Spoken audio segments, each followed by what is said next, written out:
Bonjour, une école du jeu. Mon nom est Sylvain et je vous présente aujourd'hui le jeu Cryo. Alors, Cryo est un jeu qui est sorti par la compagnie Z-Man Games, qui a été designé par Tom Jolly et Luke Laurie. Alors, ces deux designers-là ont également fait un jeu que j'adore, qui s'appelle Manhattan Project Energy Empire.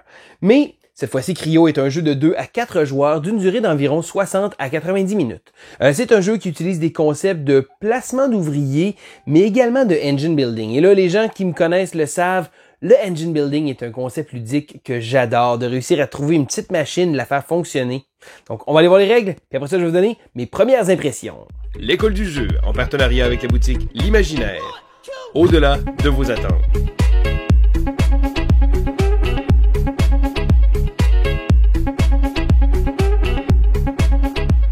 Voici donc Cryo. Alors, premièrement, je tiens à dire, le plateau de jeu est quand même assez grand.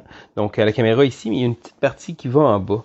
Mais je vais y revenir tout à l'heure. Alors, à la base, qu'est-ce qui se passe? Eh bien, notre vaisseau s'est écrasé, donc sur une planète glaciale. Et là, tous nos petits pods qui contiennent les membres de l'équipage ont été dispersés un peu partout. Donc, le but, ça va être essentiellement de réussir à ramener ces pods-là dans des cavernes souterraines comme ça. Et là, en début de partie, selon le nombre de joueurs, il va y avoir différents éléments qui vont être placés. Donc, encore une fois, ici, on a des tuiles et on en a des cachés. Donc, au départ, il y a seulement ces deux-là qui sont visibles, mais tout au courant de la partie, on va être amené à découvrir des nouvelles cavernes et essayer d'amener nos petits pods à l'intérieur parce qu'il va y avoir un élément de point de victoire qui va se faire, donc de majorité, vers le bas du plateau. Mais là, je replace le plateau comme ça. En début de partie, selon encore une fois le nombre de joueurs, il va y avoir différents petits jetons comme ça qui vont être placés, donc de ressources. On va toujours révéler celui-là sur le dessus. Et encore une fois, si on a moins de joueurs, on va prendre des marqueurs de dégâts comme ça. Donc, ces marqueurs-là, de l'autre côté, ont des petits symboles et ces symboles-là vont aller se placer sur différentes cases qui vont bloquer différents éléments. Donc, si jamais on joue avec moins de joueurs,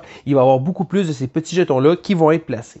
Encore une fois, on va placer selon le nombre de joueurs des petits jetons comme ça qui vont être, en tant que tel, bon, ça c'est le soleil, mais éventuellement, il va y avoir le coucher du soleil comme ça. Donc, la partie va avancer jusqu'à temps qu'on arrive ici comme ça, que la nuit tombe. À ce moment-là, tous les pods qui sont encore à la surface, eh bien, tout le monde va geler. Donc, tous ces pods-là vont être perdus et ça va être la fin de la partie. Donc, ça se trouve être le timer. Et encore une fois, selon le nombre de joueurs, il va y avoir des jetons de plus qui vont être placés. Chaque joueur va également prendre un petit plateau de jeu comme ça. Donc, chaque joueur va avoir 3 drones qu'il va placer. En passant, les plateaux sont sur des plateaux double épaisseur comme ça, avec des petits trous. Et il va prendre des ressources. Donc, il y a 4 types de ressources. Il y a le cristal, la technologie, si on veut, la nourriture, ça ici. Et les nanites. Les nanites se trouvent à être une frime. Donc, en début de partie, on va commencer avec 0, mais éventuellement, quand on va en avoir, ils vont pouvoir compter pour n'importe quelle ressource. On a également l'énergie ici comme ça, avec le petit marqueur qu'on va placer. Donc, encore une fois, je remets le plateau de côté. Je vais y revenir dans un instant. Parce que la base du jeu, dans Cryo, ce qu'on fait, c'est qu'on va déplacer nos drones. Donc, nos drones servent d'ouvriers qu'on va devoir placer sur différents éléments. Alors, sur le plateau de jeu, il y a différentes places qu'on peut placer ici. Et chaque fois qu'il y a un drone sur un espace, on ne peut plus en placer d'autres, sauf pour l'espace de lancement. Donc, la rampe de lancement qui va être pour envoyer nos pods dans les cavernes. Donc, chaque joueur, à son tour, va avoir un des deux choix suivants. Il va pouvoir soit placer un drone, s'il y en a de disponible, bien entendu, ou rappeler tous ces drones qui sont sur le plateau. Et là, pas besoin d'attendre que tous nos drones soient placés. Si jamais on désire, on peut rappeler nos drones quand même pour pouvoir bénéficier de certains bonus. Je vais y revenir dans quelques instants. Chaque joueur va également commencer avec une main de cartes. Et là, encore une fois, en début de partie, on va avoir plus de cartes. On va en avoir 5. On va défausser. Et ces cartes-là vont être différents véhicules. Et là, les cartes ont beaucoup d'éléments. Ça a l'air assez imposant. Mais dites-vous que chacune des araignées a exactement les mêmes informations ici, là et là.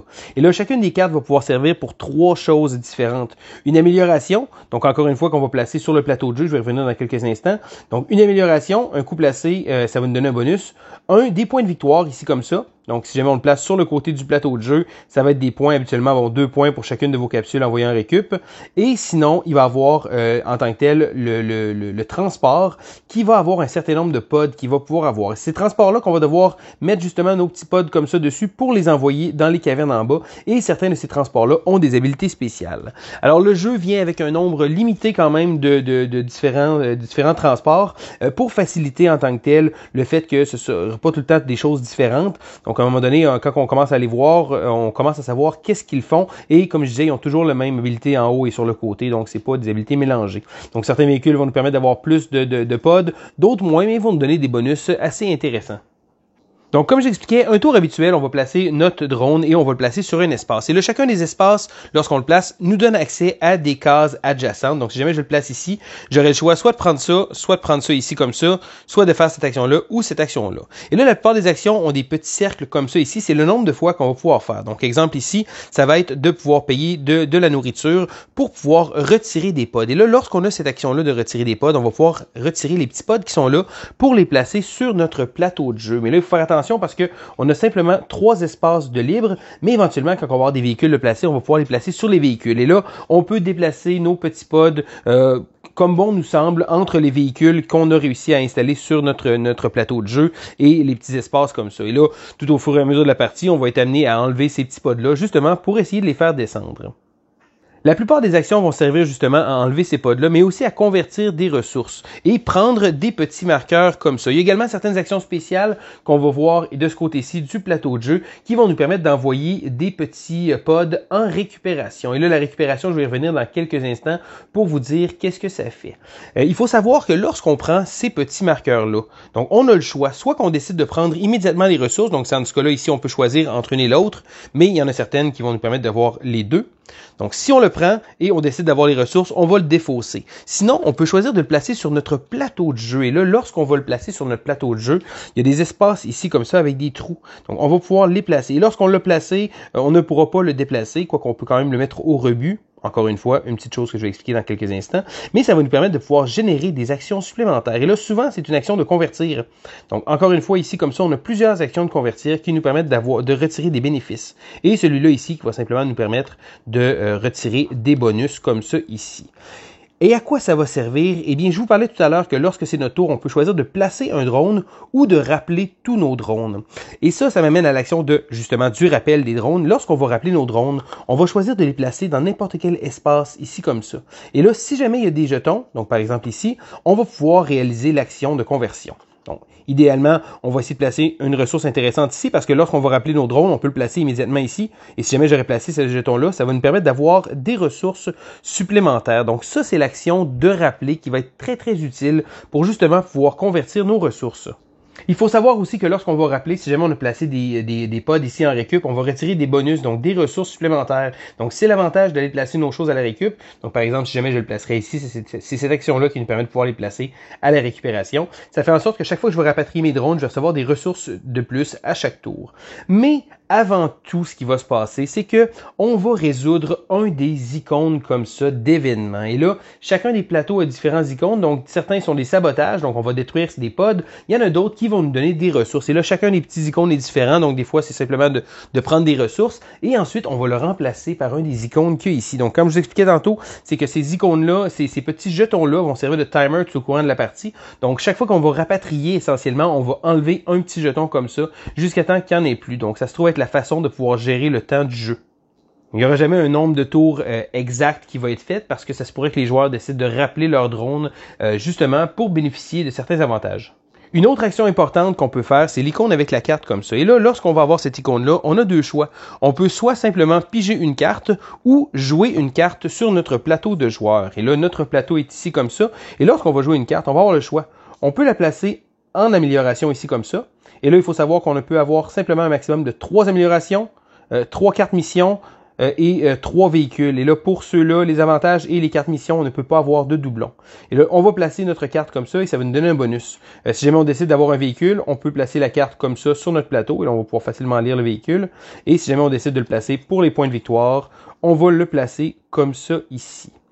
Si on le désire aussi, je vous parlais de rebut tout à l'heure, une fois par tour, qu'on ait placé un drone ou rappelé nos drones, on peut défausser une carte pour retirer les bonus. Donc, exemple ici, une carte, mettre une carte au rebut, on va retirer des ressources, mais on peut également faire ça pour des petits jetons qu'on aurait placés sur notre plateau de jeu. Ces petits jetons-là qui servaient à justement convertir les ressources lors du rappel, eh bien, on peut décider de les détruire et de les mettre au rebut pour retirer des ressources. Mais on peut simplement faire ça une fois par tour. Donc, essentiellement, les joueurs vont tenter de retirer des ressources pour pouvoir retirer des pods et éventuellement les envoyer dans les cavernes. Parce que les cavernes, comme ça, ici, au début, sont cachées, mais il y a une action spéciale dans ce petit cadran-là, ici, comme ça, qui va nous permettre d'envoyer des pods, de découvrir une caverne. Et là, au départ, lorsqu'on va découvrir une caverne, donc encore une fois, selon le nombre de joueurs, là, j'ai fait une petite setup pour une partie à 2 joueurs, mais il va y avoir différentes choses comme ça. Donc, quand on va avoir un pod, donc par exemple ici, on va être ici, mettons que j'aurai un pod déjà, et je vais pouvoir le placer sur cette place-là. Ça, c'est seulement pour le découvrir, parce qu'après ça, pour se rendre jusqu'à ce pod-là, bon, pardon, je vais prendre un exemple légal, donc il faut qu'on puisse se rendre avec un chemin. Donc la première fois qu'on va placer avec cette action-là, ça va être de découvrir une caverne. Mais après ça, on ne pourra plus l'utiliser pour placer nos petits pods. Il va falloir passer par la rampe de lancement. Et là, lors de la rampe de lancement, ça se trouve être une action qu'on va faire. On va simplement envoyer, là, selon l'endroit où on veut envoyer nos petits pods qu'on aurait déjà dans notre véhicule, parce que les pods doivent être présents sur le véhicule pour la rampe de lancement. Encore une fois, ici, ils vont être placés directement. Donc, si on veut, c'est l'explorateur qui y va, mais après ça, ça va avec les items comme ça.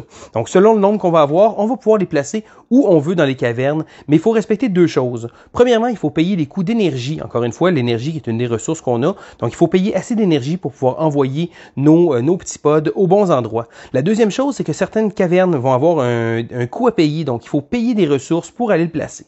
Donc, par exemple, admettons que j'aurais 3 petits pods, je voudrais les envoyer. Je pourrais en envoyer 2 là si je le désire et 1 ici. Ça me coûterait simplement 2 d'énergie pour payer les droits de passage et payer les ressources ici comme ça. Donc, chacun des petits, encore une fois, chacun des cavernes va être différente. Des fois, il va y avoir certains points de victoire. Et les points de victoire sont des points de majorité. Parce que tout au courant de la partie, ça va être l'objet principal, ça va être de réussir à amener nos pods sur ces différentes cases-là, parce que la plupart des points de victoire vont se faire avec ça. Et là, encore une fois, un élément de majorité, si le premier joueur, celui qui a le plus de pods ici, va terminer avec 4 points, le second va faire 2 points, et etc. Parce que pour le score à la fin de la partie, ces points-là vont être importants. Donc, on va faire 2 points par capsule qui a été mis dans une grotte. Comme je vous expliquais, c'est très important de réussir à sortir nos pods et de les amener en bas, parce que quand la partie se termine, tous nos pods en haut sont détruits. Ensuite, 1 point par amélioration de véhicule. Donc, si jamais on a des améliorations par véhicule aussi qu'on a. On a également 1 point pour chaque capsule qui va être dans ma plateforme, dans mes véhicules, qu'on n'aura pas réussi à envoyer. Ensuite, bon, les effets des cartes jouées en mission et la majorité des grottes. Donc, comme je l'expliquais, il y a des points de victoire qui vont être faits avec ça. Donc, ça se trouve à être la base de Cryo, donc d'envoyer des ressources, générer des ressources pour pouvoir envoyer des pods et le faire assez rapidement parce que des fois la partie peut se terminer plus rapidement qu'on le penserait à cause des joueurs qui vont rappeler leur drone de manière à faire baisser les petits marqueurs comme ça ici et de terminer la partie. Une dernière chose que j'ai oublié de vous mentionner, lorsqu'on envoie des pods sur un véhicule et qu'on l'envoie dans les grottes, le véhicule va être défaussé. Donc malheureusement, on ne peut pas conserver nos véhicules comme ça. On va l'avoir envoyé, il va avoir fait sa job et il va falloir éventuellement piger un autre véhicule ou le jouer pour pouvoir replacer des pods. Donc le joueur avec le plus de points va remporter la partie. Et voilà, ça fait le tour des règles de Cryo. Maintenant, quelles sont mes premières impressions? Parce que non, ce n'est pas une critique, j'ai pas assez joué au jeu, j'ai joué une seule partie et à 2 joueurs, mais je voulais quand même vous donner mes premières impressions du jeu. Alors, premièrement, c'est un jeu que j'attendais avec impatience. Le pedigree des designers, le visuel, parce qu'on se le cachera pas, le matériel est vraiment super. Les plateaux double épaisseur, les petits drones, les petites capsules, le jeu a une très très belle présentation. Ma partie à 2 joueurs a duré même pas 60 minutes, donc c'est un jeu qui offre des concepts intéressant dans une durée qui est pas trop longue.